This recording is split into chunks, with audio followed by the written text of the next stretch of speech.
Before we get into the video, could everyone please subscribe to my Endless Diary Tales channel?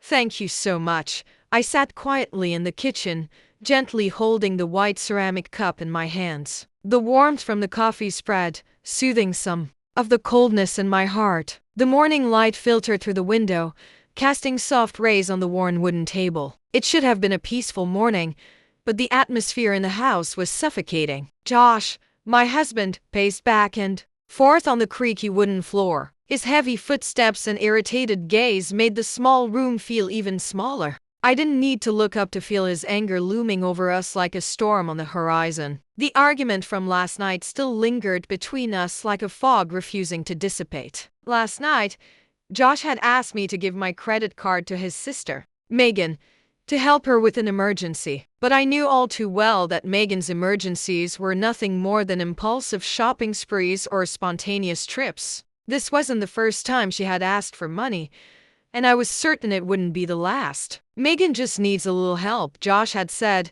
his voice a mix of gentleness and unwavering resolve. She's family. Family helps each other, right? Josh immediately exploded, his voice echoing through the house. You don't understand anything. You don't have siblings. You don't know what it's like to take care of family. I stayed silent, not wanting to escalate the argument. I sat there quietly sipping the bitter coffee. The bitterness on my tongue mirrored the sadness in my heart. Josh kept pacing, his footsteps tapping against my patience. Each time he passed by, I could feel his gaze piercing through me, filled with silent pressure and unspoken threats. We need to talk, Josh, I said, breaking the oppressive silence. We can't keep going like this. Megan needs to learn to be independent. It will be good for her and for us. Josh stopped, turning sharply toward me. His face was flushed, lips pressed tightly as if holding back an eruption. Have a family, so you don't know anything about loyalty. His words cut through me like a knife. I tightened my grip on the cup, feeling its warmth, failing to chase away the coldness seeping into my bones. I may not have siblings, I responded, my voice quiet but resolute. But I understand responsibility, and right now our responsibility is to maintain stability in our own family. We can't keep going on like this, Josh. He stood still for a moment, his shoulders seemingly slumping. I thought perhaps my words had finally reached him, but as hope flickered, his expression hardened. You're going to give your credit card to Megan, he said, his voice low and threatening. She'll be here this afternoon, and you'll hand it to her with a smile. Do you understand? A shiver ran down my spine. Josh's tone had shifted from pleading to commanding, but I knew I couldn't back down. No, Josh, I won't do that. If she really needs help, we can find another way. Maybe help her create a budget or find a financial advisor, but I won't give her my credit card.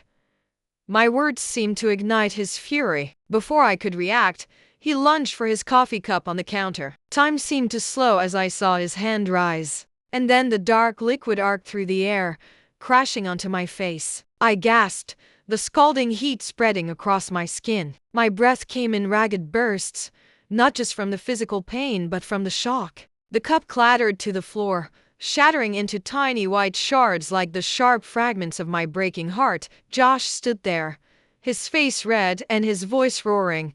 You'll pay for this when Megan gets here. You better do exactly what I said, or else. I couldn't hear the rest. Everything blurred into chaos. The man who once held my hand at our wedding, who had promised to love and protect me, was now standing before me with a cold gaze and words as sharp as knives. I slowly raised my hands to my face, feeling the raw heat of my skin and the sticky coffee clinging to me. I looked at Josh, at the kitchen that had once been a sanctuary of peaceful mornings, and now it was nothing but a battlefield of brokenness and pain.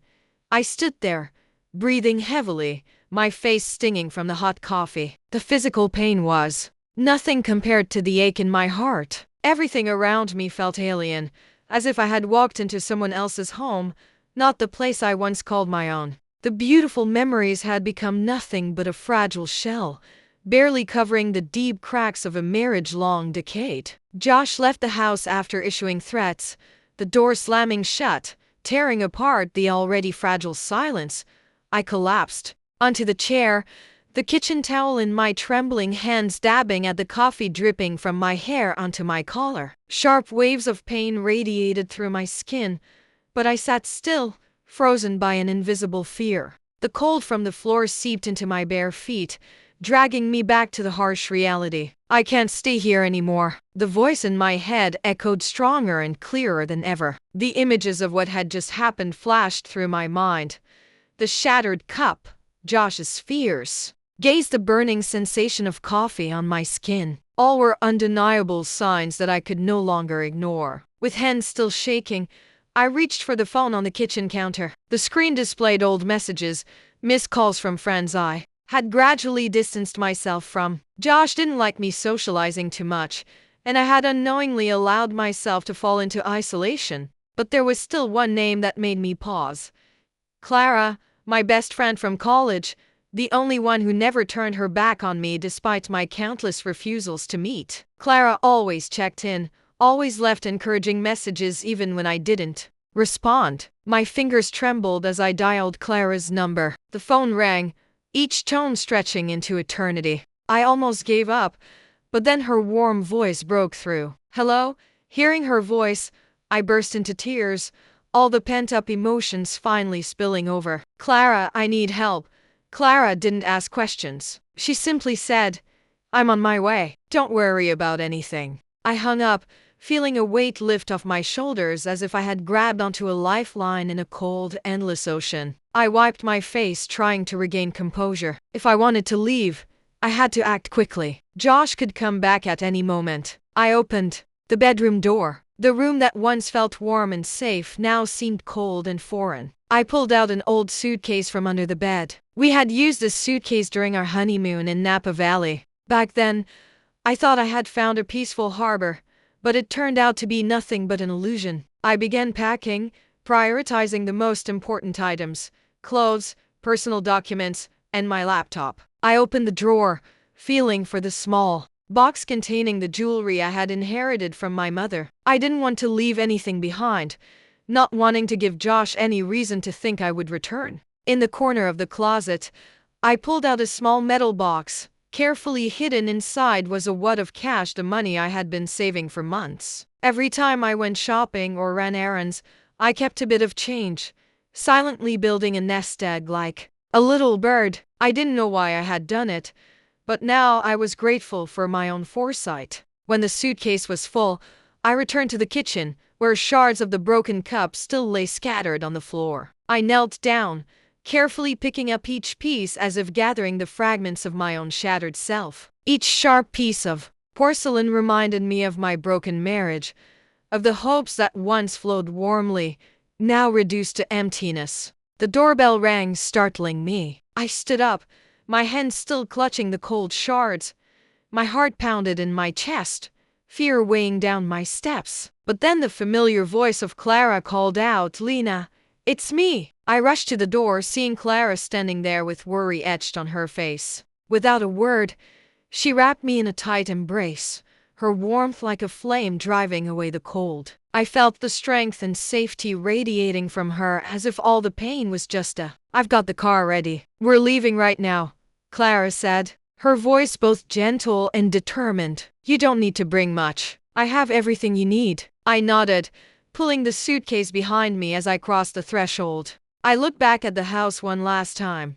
The pristine white walls, the wooden table we had chosen together, the wedding photos still hanging on the wall, all were remnants of a life I no longer belonged to. Clara took my hand, guiding me to the car. When the door closed, I felt an invisible line being drawn. From this moment on, I was no longer the Lena of the past, no longer the submissive and fearful wife. I was stepping into a new journey, a journey to find myself. The car moved forward, and the small house faded in the rearview mirror. I felt a sense of relief, as if a heavy backpack had been lifted from my shoulders. Clara turned on soft music. The gentle melody soothed me into a rare sense of safety. We didn't speak much during the drive, but Clara's presence was a solid anchor. I didn't need to explain or justify myself. I only needed to know that I was not alone, and at that moment, that was all I needed. Outside the window, The soft golden sunlight bathed the narrow streets,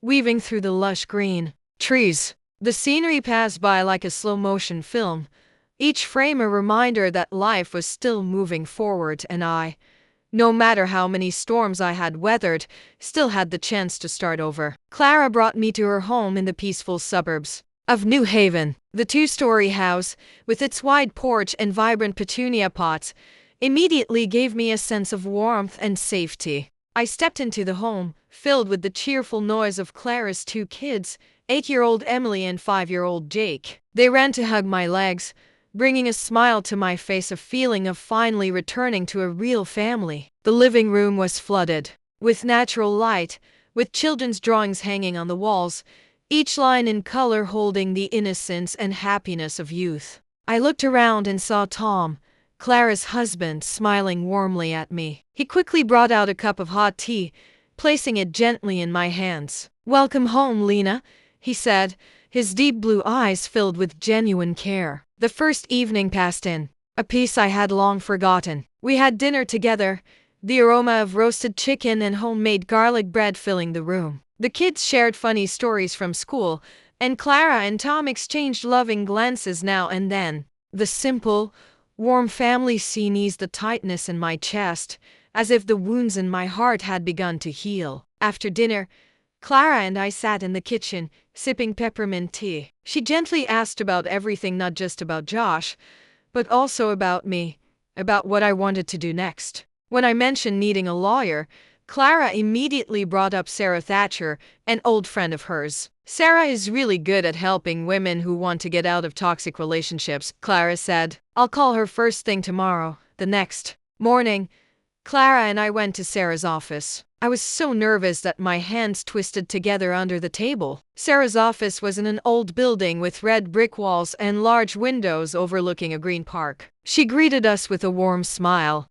her bright brown eyes and professional yet approachable demeanor immediately putting me at ease. "I'm so glad you reached out to me, Lena," Sarah said after listening to my story. "First, we need to make sure you're safe. I'll help you apply for a temporary protection order, and we can start the divorce process whenever you're ready." Sarah talked about my legal rights, how to protect my finances and personal assets. She explained how the divorce process would work, and I felt like the fog in my mind was beginning to lift. What had once been an invisible fear had now become specific, achievable steps on the way back. Clara suggested I find a job to help build my life. "Do you remember Isabella, my cousin? She just opened a small bookstore in the town center. I can ask if she needs any help." The idea of working in a bookstore unexpectedly warmed my heart. I had always loved books and had once dreamed of becoming a writer before those dreams were crushed during my years with Josh. I nodded, feeling a small spark of hope reignite within me.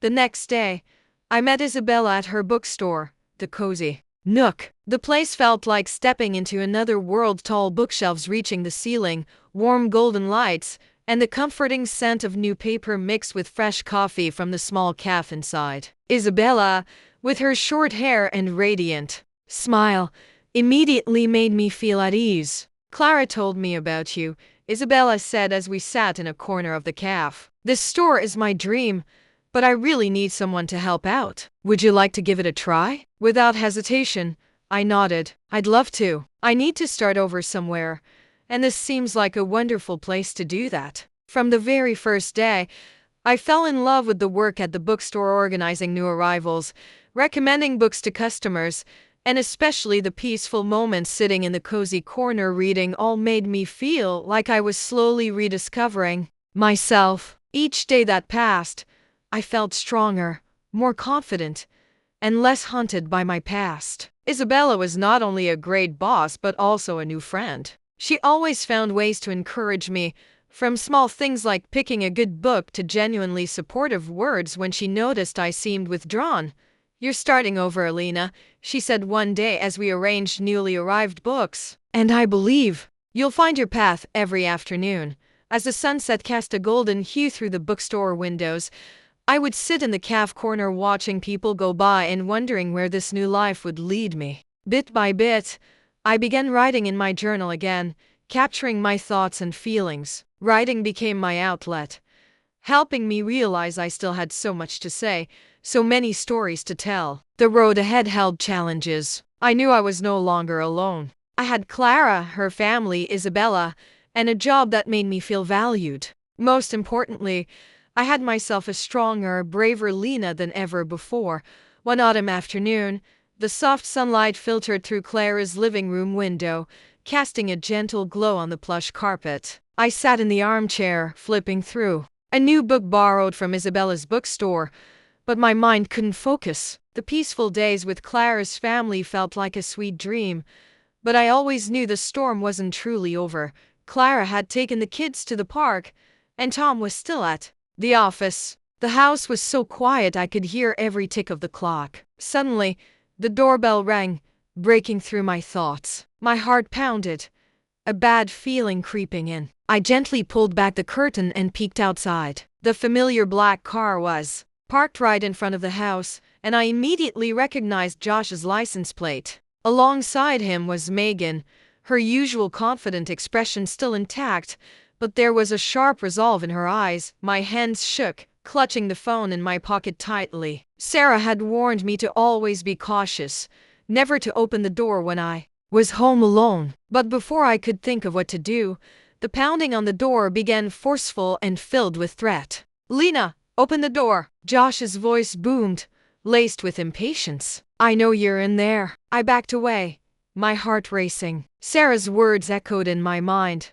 "Lena, you have the right to protect yourself. Don't let them control you anymore, Lena." "Don't be so childish," Megan said loudly, her voice cold and sharp. "Do you think you can hide forever? Are you really going to abandon my brother in this situation?" I closed my eyes, reminding myself to stay calm. I didn't owe them anything. I had the right to live my own life. I quickly texted Clara, "Josh and Megan are here. I'm not opening the door." Immediately after, I called Sarah. She picked up right away, her voice warm but cautious. "Lena, what's going on?" "Josh and Megan are outside Clara's house," I whispered. "They want me to go back and give money to Megan." "Don't open the door," Sarah reminded me. "I'm on my way. If they try to force entry, call the police." I put the phone down, focusing on steadying my breathing. Outside, the banging on the door grew louder, stronger, and more threatening. "Lena, if you don't open this door, I'll come in myself." Josh's voice grew harsher. "You think you can just walk away without taking responsibility? You owe my family." A wave of anger rose within me. Owe them? I had given up so many dreams, sacrificed my freedom and self-respect for him and his family. It was time for me to reclaim my life. About 10 minutes later, the sound of a car horn echoed outside. Through the window, I saw Sarah stepping out of her silver SUV. Her professional attire and high heels only added to her authoritative aura. She approached the door, her expression calm but her eyes unwavering. "Josh, Megan, what are you doing here?" Sarah's voice was clear and strong. "None of your business," Megan shot back, but her voice lacked the confidence it usually held. "Actually, this is exactly my business," Sarah responded, pulling out her attorney's card. "I am Lena's legal representative. According to the temporary protection order, you're not allowed to approach her. If you don't want legal trouble, I suggest you leave immediately." Josh hesitated, his eyes wide with surprise. "You think you can stop me? Lena is my wife. I have a right to talk to her." Sarah remained composed. "Lena has filed for divorce. From now on, all communication will go through your attorney. If you do not leave, I will have to call the police." Megan tugged on her brother's arm, her face paling. "Let's go, Josh. Don't make a scene." Josh continued to stare at the door, his expression shifting from anger to desperation. "Lena, please. I just want to understand why you're doing this." Sarah stepped forward, placing herself firmly between them and the door. "Josh, it's too late. You need to respect Lena's decision." Finally, Josh dropped his hands, lowered his head, and turned away. Megan, however, couldn't resist a final threat. "You'll regret this, Lena. You can never escape my family." Sarah crossed her arms, her gaze steely. "This is your last warning. Leave now or face legal consequences." As the black car pulled away from the house, I realized I had been holding my breath. Sarah opened the door, stepping inside with a gentle smile. "They're gone. Are you okay?" Tears streamed down my face, but this time they were from relief, not fear. "Thank you, Sarah. I don't know what I would have done without you." Sarah sat down next to me, holding my hand tightly. "You're incredibly strong. Standing up for yourself is never easy, but you did it. This is just the beginning, but I believe you'll get through all of it." For the first time in months, I truly believed I could rebuild my life, break free from the cycle of control and toxicity of the past, and most importantly, I knew I was no longer alone on this journey.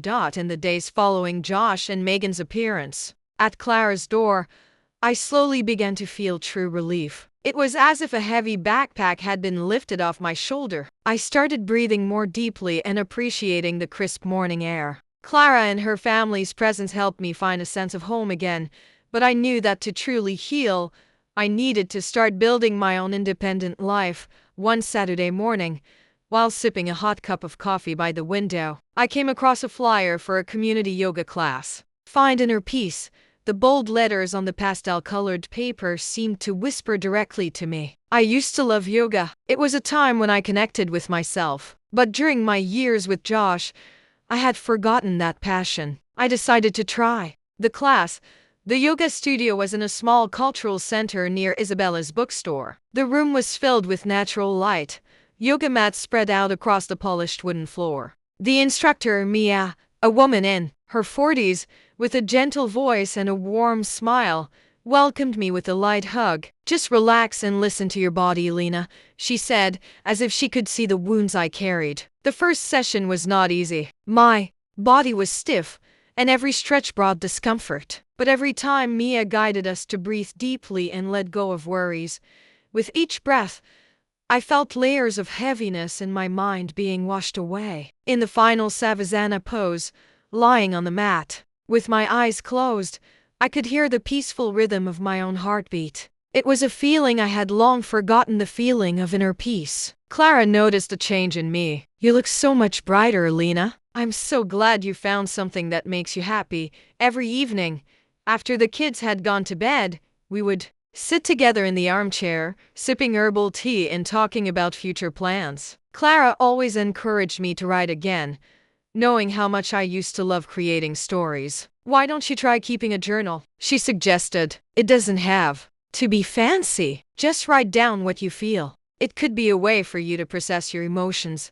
I started writing, initially just short lines about my feelings each day, but gradually stories began to take shape. I wrote about a brave woman weathering the storm, about the journey of finding oneself after the darkness. Each page felt like a step forward on my path to healing. Working at the bookstore also made me fall in love with life again. Isabella, with her enthusiasm and positive energy, always found ways to make each workday enjoyable. On quiet afternoons, when the customers had gone, we would sit by the cash register, sipping chamomile tea and sharing our favorite books. Isabella even suggested that I write a few book reviews for the store's blog. "You have such a genuine way with words, Lena. I'm sure our customers will love what you share." Gradually, I began to earn a stable income and started thinking about finding a space of my own. Sarah, with her thoughtful and dedicated approach, helped me manage the legal proceedings of my divorce. She also encouraged me to bravely look for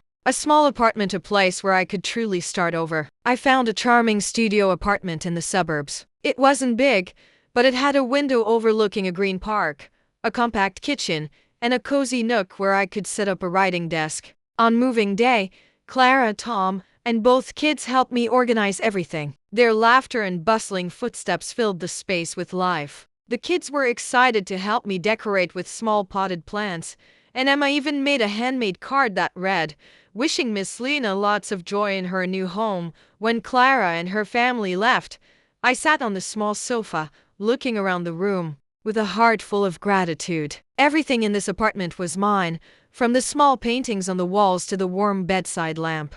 This was truly my space, a place where I could be myself. That evening, I lit a scented candle, played my favorite music, and I sat down at my desk. The computer screen displayed a blank page, but this time I wasn't afraid of the emptiness. Instead, I felt a new surge of energy. I placed my hands on the keyboard, and the words began to flow. Today, I officially start over. The gentle words fell onto the screen, each one a step forward on the path to freedom. I knew there would still be challenges ahead, but this time, I felt strong enough to face anything. The night had already fallen outside, but in my small room, the light remained on. I wrote until my fingers ached, until I truly felt I had found myself again, a stronger, freer Lena filled with hope.